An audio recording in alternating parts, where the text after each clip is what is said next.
How to transfer money from Visa gift card to Cash App.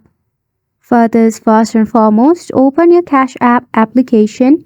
If you don't have this application, install from your App Store or your Play Store and make sure that it is up to date.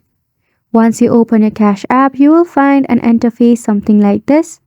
And first and foremost, check for your cash balance.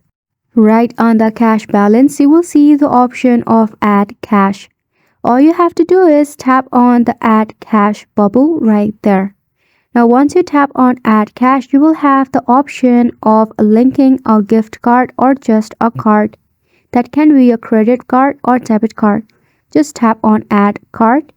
Once you do this, go ahead and add all of the necessary details and credentials regarding your Visa gift card.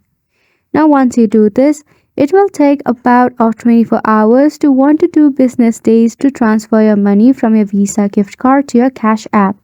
To check if the payment has happened, go ahead and tap on the Activity tab to check out if it has been transferred or not.